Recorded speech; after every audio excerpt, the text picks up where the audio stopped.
Hello everyone and welcome to Chetan Bharat learning.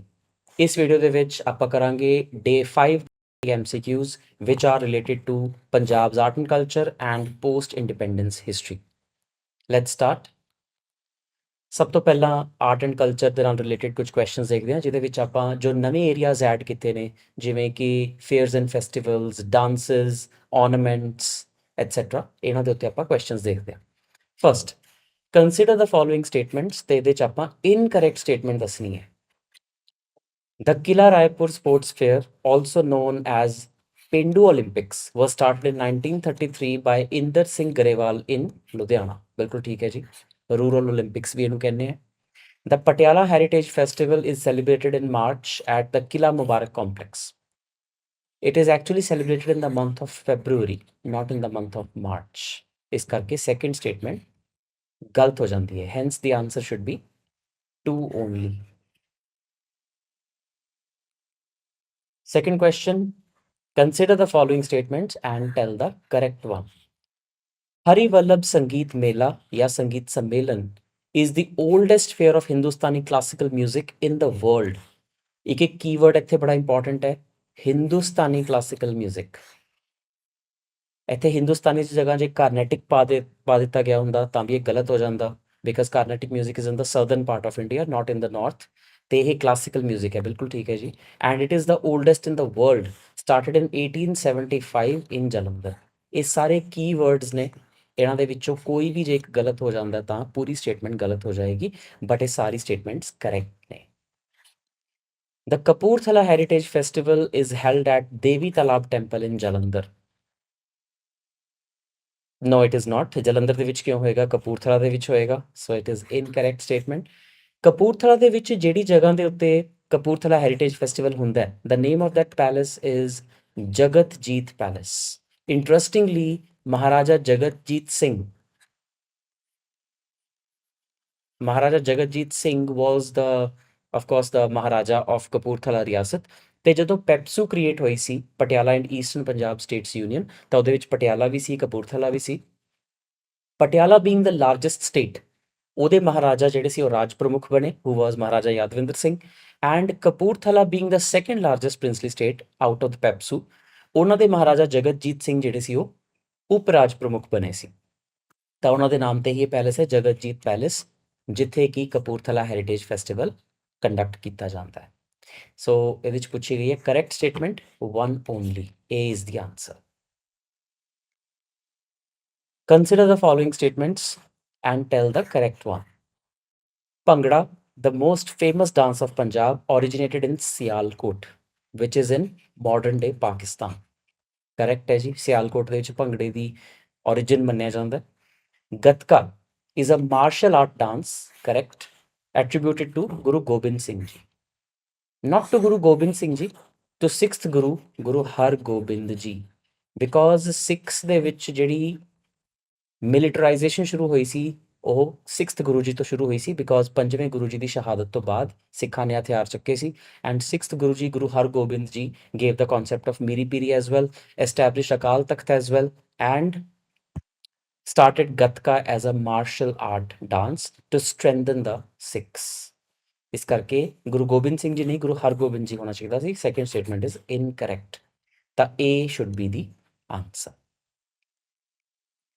Question number 4, consider the following statements and incorrect ਦੱਸਣੀ ਹੈ। ਦੇਖੋ ਹਰ question ਦੇ ਵਿੱਚ ਕਿਤੇ ਜਿਹੜੀ ਡਾਇਰੈਕਸ਼ਨ ਹੈ ਉਹ ਕਰੈਕਟ ਦੀ ਹੈ, ਕਿਤੇ ਇਨਕਰੈਕਟ ਦੀ ਹੈ। ਤਾਂ the first thing you do is this, ਕਿ ਉਹ ਕਰੈਕਟ ਪੁੱਛ ਰਿਹਾ ਕਿ ਇਨਕਰੈਕਟ ਪੁੱਛ ਰਿਹਾ। ਉਹਨੂੰ ਤੁਸੀਂ ਅੰਡਰਲਾਈਨ ਜਾਂ ਰਾਊਂਡ ਕਰ ਲਓਗੇ ਤਾਂ ਆਨਸਰ ਤੇ ਤੁਸੀਂ ਡਾਇਰੈਕਟਲੀ ਜੰਪ ਨਹੀਂ ਕਰੋਗੇ। You will keep looking at that ਕਿ ਕਰੈਕਟ ਪੁੱਛ ਰਿਹਾ ਕਿ ਇਨਕਰੈਕਟ ਪੁੱਛ ਰਿਹਾ। Consider the following statements. Tol is traditionally made from mango wood and played with 2 sticks called ਡੱਗਾ and tilly. ਠੀਕ ਹੈ ਜੀ, ਜਿਹੜੇ ਪੰਜਾਬੀ ਨੇ ਉਹਨਾਂ ਨੇ ਢੋਲ ਵੱਜਦਾ ਦੇਖਿਆ ਹੋਣਾ ਹਮੇਸ਼ਾ, ਤੇ ਅੰਬ ਦੇ ਪੇੜ ਦੀ ਲੱਕੜ ਨਾਲ ਇਹ ਬਣਦਾ, ਤੇ ਡੱਗਾ ਤੇ ਤਿੱਲੀ, ਇੱਕ ਜਿਹੜਾ ਮੋਟਾ ਡੰਡਾ ਹੁੰਦਾ ਤੇ ਇੱਕ ਪਤਲੀ ਡੰਡੀ ਹੁੰਦੀ ਹੈ, ਉਹਦੇ ਨਾਲ ਢੋਲ ਵਜਾਇਆ ਜਾਂਦਾ ਹੈ। Absolutely correct.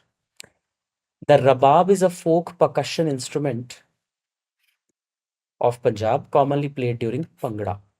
ਰਬਾਬ ਜਿਹੜਾ ਹੈ ਇਹ ਭਾਈ ਮਰਦਾਨਾ ਜੀ ਯੂਜ਼ ਕਰਦੇ ਸੀ। ਇਹ ਪਰਕਸ਼ਨ ਯਾਨੀ ਕਿ ढम ढम या बेस जनरेटिंग इंस्ट्रूमेंट नहीं है, एक स्ट्रिंग इंस्ट्रूमेंट एक्चुअली, ਤਾਰਾਂ ਇਹਦੇ ਉੱਤੇ ਲੱਗੀਆਂ ਹੁੰਦੀਆਂ, it's a string instrument commonly played during bhangra, not at all. It is a devotional, it is played during devotional music. ਰਬਾਬ ਦਾ ਜਿਹੜਾ ਇਸਤੇਮਾਲ ਹੈ ਉਹ ਗੁਰਮਤ ਸੰਗੀਤ ਦੇ ਵਿੱਚ ਕੀਤਾ ਜਾਂਦਾ ਹੈ. It is not percussion, it is a string instrument and it is not played during bhangra, it is used for devotional music. The second statement ਗਲਤ ਹੈ, so incorrect is 2 only. Consider the following statements. Sarpech and kalgi, ਹੁਣ ਆਪਾਂ questions ਕਰ ਰਹੇ ਹਾਂ ਥੋੜੇ ਜਿਹੇ ornaments ਦੇ ਉੱਤੇ, ਇਹਦੇ ਚ ਆਪਾਂ ਇਨਕਰੈਕਟ ਦੱਸਣਾ. Sarpesh and Kalgi are traditional head ornaments worn by women in Punjab. Sarpesh ਤੇ ਕਲਗੀ actually men wear ਕਰਦੇ ਨੇ, women ਨਹੀਂ, ਤਾਂ ਪਹਿਲੀ statement ਗਲਤ ਹੋਗੀ. Jhumar is a forehead ornament, ਠੀਕ ਹੈ ਜੀ, worn in the center of the hair parting, not in the center, on the side of the hair parting. ਤਾਂ ਇਹ ਵੀ ਗਲਤ ਹੋ ਜਾਂਦਾ ਹੈ. ਦੋਨੋਂ ਸਟੇਟਮੈਂਟਸ ਗਲਤ ਨੇ. C both 1 and 2 is the answer. ਜਿਹੜਾ ਝੂਮਰ ਹੈ ਉਹ ਸਿਰ ਦੇ ਸਾਈਡ ਦੇ ਉੱਤੇ ਪਾਇਆ ਜਾਂਦਾ ਹੈ, ਸੈਂਟਰ ਦੇ ਵਿੱਚ ਤਾਂ ਟਿੱਕਾ ਪਾਇਆ ਜਾਂਦਾ ਹੈ. ਸੋ ਝੂਮਰ ਸਾਈਡ ਦੇ ਉੱਤੇ ਪਾਇਆ ਜਾਂਦਾ ਹੈ, ਹੇਅਰ ਪਾਰਟਿੰਗ ਦੇ ਸੈਂਟਰ ਤੇ ਨਹੀਂ ਪਾਇਆ ਜਾਂਦਾ. And sarpech and kalgi are worn by men, specially the men with turbans and not by women. Consider the following statements. The Shahidi Jod Mela is organized in the memory of martyrdom of Guru Gobind Singh Ji.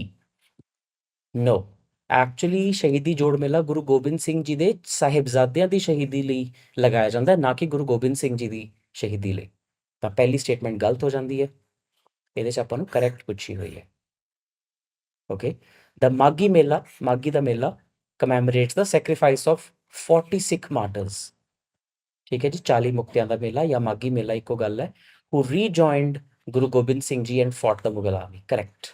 ਤਾਂ ਮਾਗੀ ਦਾ ਮੇਲਾ ਜਾਂ ਮੁਕਤਸਰ ਦਾ ਮੇਲਾ ਜਾਂ 40 ਮੁਕਤਿਆਂ ਦਾ ਮੇਲਾ is in the memory of 40 mukte or 40 Sikh martyrs. Correct statement this is. So B is the answer. Question number 7. Consider the correct statements. Lodi is celebrated in Punjab on January the 13th and commemorates the legendary Dulla Patti. Dulla Patti wala. I don't want to sing it. Okay, you understood. ठीक है जी, दुल्ला पट्टी ਦਾ ਜਿਹੜਾ legend ਹੈ ਜਾਂ ਜਿਹੜੀ ਕਹਾਣੀ ਹੈ ਉਹ ਲੋਹੜੀ ਦੇ ਤਿਉਹਾਰ ਨਾਲ ਜੁੜੀ ਹੋਈ ਹੈ. Correct. Vasant Panchami marks the harvest of rabi crop. Vasant Panchami no, Vasant Panchami ਨਹੀਂ, it is Vaisakhi that marks the harvest of rabi crop, April ਦੇ ਵਿੱਚ. ਤਾਂ ਇਹ ਗਲਤ ਸਟੇਟਮੈਂਟ ਹੋ ਜਾਂਦੀ ਹੈ. ਕਰੈਕਟ ਸਿਰਫ ਪਹਿਲੀ ਸਟੇਟਮੈਂਟ ਹੀ ਹੋਏਗੀ. ਵਸੰਤ ਪੰਚਮੀ ਤਾਂ is the arrival of spring actually. Consider the following statements. Chonk or Sagi full is a round ornament worn on the forehead by Punjabi women. ਇਹ 'ਚ ਪੁੱਛਿਆ ਗਿਆ incorrect statement. Okay, ਠੀਕ ਹੈ ਜੀ. ਸੱਗੀ ਫੁੱਲ ਜਿਹੜਾ ਹੈ ਉਹ ਔਰ ornament ਹੈ ਜੋ ਕਿ ਸਿਰ ਦੇ ਉੱਤੇ on the forehead by Punjabi women.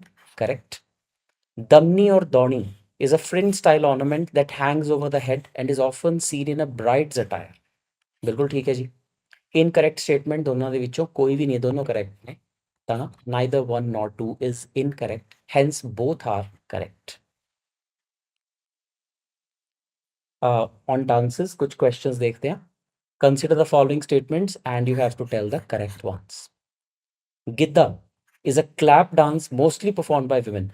Mostly is an amazing word to have over here because कुछ मौਕਿਆਂ ਦੇ ਉੱਤੇ Giddha can be by men also, ਜਿਵੇਂ ਕਿ ਮਲਵਈ ਗਿੱਧਾ ਹੈ ਨਾ, ਬਟ ਠੀਕ ਹੈ, mostly is a very reassuring word here. Correct. Sammi is performed with linked arms and originated in the Potohar region. ਠੀਕ ਹੈ ਜੀ, ਉਹ ਬਾਹਾਂ ਦੇ ਵਿੱਚ ਬਾਹਾਂ ਪਾ ਕੇ ਸਰਕਲ ਦੇ ਵਿੱਚ ਘੁੰਮਦੇ ਆ, ਸੰਮੀ ਉਸ ਤਰ੍ਹਾਂ ਪਰਫਾਰਮ ਕੀਤਾ ਜਾਂਦਾ ਹੈ. ਪੋਠੋਹਾਰ ਰੀਜਨ ਜੋ ਕਿ ਪ੍ਰੈਜ਼ੈਂਟ ਡੇ ਪਾਕਿਸਤਾਨ ਦੇ ਵਿੱਚ ਹੈ, ਇੱਥੋਂ ਇਹ ਓਰੀਜਿਨੇਟ ਹੋਇਆ. ਕਰੈਕਟ ਹੈ ਜੀ, ਦੋਨੋਂ ਸਟੇਟਮੈਂਟਸ ਸਹੀ ਨੇ. Consider the following statements and tell the correct ones. Panjeb या Pajeb या Chanjar are anklets that may have small bells producing jingling sounds as the wearer walks. ठीक है जी, ਝਾਂਜਰਾਂ ਦੀ ਛਣਕਾਰ. Second, RC is a type of anklet worn by Punjabi women. एक कहावत तो सुनी होगी, हाथ कंगन को आरसी क्या, पढ़े लिखे को फारसी क्या. ਰਾਈਟ, ਤਾਂ ਹਾਥ ਕੰਗਨ ਕੋ ਆਰਸੀ ਕਿਆ ਮਤਲਬ ਇਹ ਕੁਝ ਹੱਥ ਵਿੱਚ ਪਾਉਣ ਵਾਲਾ ਹੋਣਾ ਚਾਹੀਦਾ ਰਾਦਰ ਦੈਨ ਐਨ ਐਂਕਲੇਟ ਜਿਹਨੂੰ ਕਿ ਪੈਰ 'ਚ ਪਾਇਆ ਜਾਂਦਾ ਹੈ। ਜੇ ਕਹਾਵਤ ਵੀ ਤੁਹਾਨੂੰ ਯਾਦ ਹੈ, you can I mean use it as a peripheral reference, peripheral knowledge can be used as a reference point, ਹੈ ਨਾ। ਤਾਂ ਆਰਸੀ ਜਿਹੜੀ ਹੁੰਦੀ ਹੈ ਅੰਗੂਠੇ ਦੇ ਵਿੱਚ ਪਾਏ ਜਾਣ ਵਾਲੀ ਵੱਡੀ ਅੰਗੂਠੀ ਹੁੰਦੀ ਹੈ ਜਿਹਦੇ ਵਿੱਚ ਛੋਟਾ ਜਿਹਾ ਸ਼ੀਸ਼ਾ ਲੱਗਿਆ ਹੁੰਦਾ ਹੈ। So aarsi is not an anklet, it's a ring, huge ring that is worn on the thumb. ਤਾਂ ਗਲਤ ਸਟੇਟਮੈਂਟ ਹੋ ਜਾਂਦੀ ਹੈ, ਕਰੈਕਟ ਹੋਈ ਸਿਰਫ 1। That is all for today's MCQs. Thank you so much and take care.